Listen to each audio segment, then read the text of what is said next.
ନିଆରା ଏକ ରଥଯାତ୍ରା। ପ୍ରଭୁ ବଡ଼ ଠାକୁରଙ୍କ ପରିବର୍ତ୍ତେ ପୂଜା ପାଉଛନ୍ତି ରାମଚନ୍ଦ୍ର। କଳାହାଣ୍ଡି ଜିଲ୍ଲା ଧର୍ମଗଡ଼ ବ୍ଲକ ବୁଢ଼ୀମୁଣ୍ଡାଠାରେ ଏକ ନିଆରା ଢଙ୍ଗରେ ପାଳିତ ହୋଇଥାଏ ରଥଯାତ୍ରା।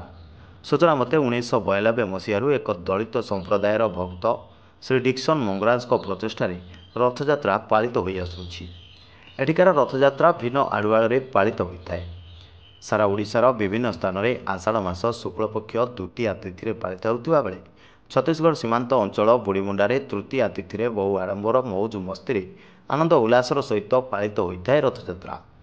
ଏହି ଯାତ୍ରାର ବିଶେଷତ୍ୱ ହେଉଛି ବିଭିନ୍ନ ସ୍ଥାନରେ ଜଗନ୍ନାଥ ମନ୍ଦିରରେ ରଥଯାତ୍ରା ପାଳିତ ହେଉଥିବା ବେଳେ ବୁଢ଼ୀମୁଣ୍ଡାରେ ଏକ ଘଞ୍ଚ ଜଙ୍ଗଲ ଭିତରେ ଭଗବାନ ଶ୍ରୀରାମଙ୍କ ମନ୍ଦିର ସ୍ଥାପିତ ହୋଇଛି। ଭଗବାନ ରାମଙ୍କ ଅନ୍ୟ ଏକ ଅବତାର ଜଗନ୍ନାଥ ଅଟନ୍ତି। ତେଣୁ ଏହି ଶ୍ରୀରାମ ମନ୍ଦିରରେ ରଥଯାତ୍ରା ପାଳିତ ହୋଇଥାଏ। ପ୍ରଥମେ ଏକ କୁଡ଼ିଆ ଘରୁ ଭଗବାନଙ୍କ ବିଗ୍ରହ ଜଙ୍ଗଲ ଭିତରେ ଥିବା ଶ୍ରୀରାମଙ୍କ ମନ୍ଦିରକୁ ଯାଇଥାଏ ଓ ପରେ ପରେ ରଥରେ ବିରାଜମାନ କଲା ପରେ ଶ୍ରଦ୍ଧାଳୁ ଭକ୍ତମାନେ ରଥ ଟାଣି ଆନନ୍ଦରେ ବିଭୁକୃପା ଲାଭ କରିଥାନ୍ତି। ଏହି ଯାତ୍ରାକୁ ଛତିଶଗଡ଼, ନବରଙ୍ଗପୁର, କୋରାପୁଟ, କଳାହାଣ୍ଡିରୁ ହଜାର ହଜାର ସଂଖ୍ୟାରେ ଶ୍ରଦ୍ଧାଳୁଙ୍କ ଭିଡ଼ ସହ ଦୋକାନ ବଜାର ମଧ୍ୟ ପ୍ରବଳ ଭିଡ଼ ଦେଖିବାକୁ ମିଳିଥାଏ। ଏଠି ଭିନ୍ନ ଏକ ଅନ୍ୟ ଦିନ ଯାତ୍ରା ପାଳିତ ହେଉଥିବାରୁ ଦର୍ଶକଙ୍କ ପ୍ରବଳ ସମାଗମ ମଧ୍ୟ ଦେଖାଦେଇଥାଏ।